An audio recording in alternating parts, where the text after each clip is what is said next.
Estamos de volta e seguimos falando de Plano Safra. Somados os montantes dos dois planos Safras, empresarial e familiar, mais de 441 bilhões de reais vão ser direcionados ao setor. No entanto, sabemos que ainda há um caminho a ser percorrido para a disponibilização desses recursos, que ainda precisam de atos normativos, regulamentações do Conselho Monetário Nacional, do Banco Central, enfim, tem coisa ainda para ser esclarecida. E para ampliar esse debate, nós vamos conversar agora com o presidente do Sistema FAENG-Senar, o Antônio Pitangui de Salvo. Boa noite, Antônio. Bem-vindo aqui ao Rural Notícias. Boa noite. Prazer é todo nosso. Antônio, eu quero ouvir a sua opinião referente ao Plano Safra Total, que vai ter início a partir do dia 1º de julho. O que o produtor pode começar já a comemorar? Sim, primeiro, um montante de recursos, Um montante bastante satisfatório, tanto na parte empresarial como na parte da agricultura familiar. Um montante que é o que nós esperávamos para a gente continuar fazendo o nosso dever de casa, que é produzirmos independente do nosso tamanho, independente do estado onde estivermos, mas continuarmos produzindo. O primeiro passo foi dado de maneira firme e com bastante satisfação para todos nós, produtores rurais brasileiros. Perfeito. Falando então do que tem para comemorar, agora vamos começar a falar dos entraves, Porque Minas Gerais ele é um grande produtor de café, uma das culturas que inclusive sofre demais com os eventos climáticos, Frio, quando tem geada, granizo, que podem prejudicar aí bastante a lavoura, inclusive de uma safra para outra, Levando os danos até para outra safra. Verbas para o seguro rural precisam ser mais contempladas para que a gente consiga se proteger, Pelo menos se assegurar um pouco mais dessas intempéries climáticas. Você acha que esse é um ponto de entrave? Qual outro você gostaria de considerar aqui?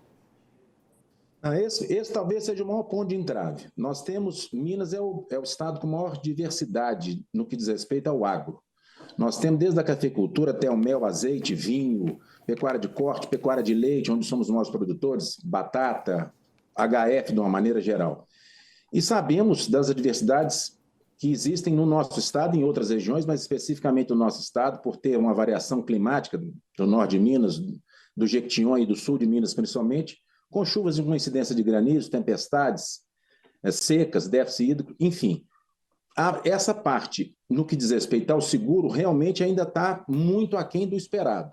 Nós temos uma indústria a céu aberto, na grande maioria dos nossos produtores, e precisamos ter um seguro rural mais robusto para que a gente possa ter a garantia de podermos ir ao banco, tirar o dinheiro, darmos as nossas garantias reais, mas produzir de forma sustentável e, se porventura acontecer algum sinistro climático, por exemplo, esse seguro está muito aquém da necessidade mineira e brasileira no que diz respeito à visão nossa aqui da Federação da Agricultura. Perfeito, e a gente vê cada vez mais esses extremos climáticos acontecendo, Até uma decorrência das mudanças climáticas, A gente tem visto bastante. Eu queria também... Essa parte climática, o que está acontecendo hoje, são muito mais informações que nós temos. Então, as variações, no decorrer dos anos, elas sempre existiram. Aqui em Minas, nós temos secas históricas desde o início do século passado, no início dos anos 20 e 30. Então, isso não é novidade. O que é novidade são as informações, as estações meteorológicas e climatológicas nos dando informações em tempos reais. E a produção e a produtividade maior sendo afetadas, evidentemente, de forma mais firme por essas intempéries. Agora, além da energia elétrica, que é uma coisa também que eu já ouvi também a FAENG falar, a gente também tem um dos problemas aí muito relatados aí no estado, é a logística, Então tem buracos, erosões de pista, pontes interditadas, quedas de barreiras, falta de sinalização. E tudo isso prejudica o escoamento dos produtos. Como é que resolver isso, que é algo que vai além da vontade própria de cada produtor mineiro e até da própria chance de financiamento? Como é que resolve isso, Antônio? Resolve isso tendo um governo como o governo nosso. O governo Zema tem ciência do que está acontecendo. Temos um contato direto não só com a Secretaria de Agricultura, com a Secretaria de Desenvolvimento, mas principalmente com o governador.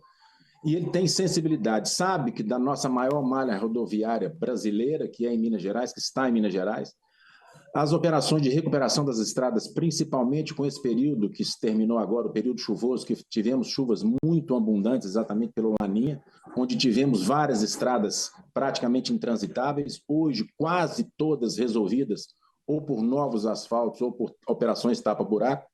E no que diz respeito à energia elétrica, nós estamos transformando Minas Gerais, que tem mais de 300 mil quilômetros de rede monofásica em rede trifásica. Sabemos que isso vai demorar algum tempo, mas o governo tem sensibilidade para isso. Os produtores rurais têm reclamado muito aqui na FAENG para nós e nós temos conversado com o governo, mas o governo tem feito a sua parte. E nós vamos continuar produzindo, vamos continuar confiando que o Brasil vai continuar crescendo e por parte desse crescimento será feito por nós, produtores rurais, repito, independente do nosso tamanho, vamos estar juntos de mãos dadas, continuando garantindo a segurança alimentar para a população urbana, para a população mineira e brasileira e para a parte do mundo.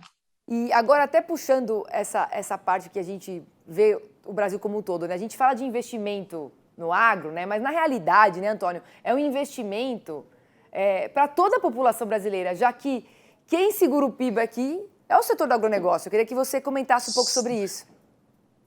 Isso aí, muitas vezes, quando falam nesse valor, né, 440 bilhões de reais, se isso não é um valor...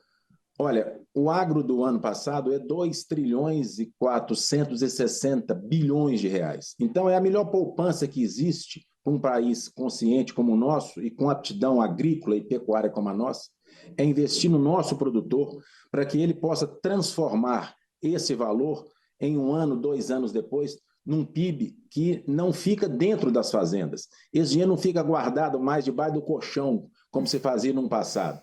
Esse dinheiro entra em toda a economia, nos seus diversos setores, melhorando a renda per capita de cada um dos brasileiros. Então, ainda bem que temos governos conscientes que entendem que o agro, que o país agrícola e pecuário, como é o Brasil, usando pouco mais de 30% da sua área no que diz respeito à pecuária e agricultura, para produzirmos mais uma safra recorde de forma sustentável e continuarmos irrigando e melhorando a vida de todos os brasileiros.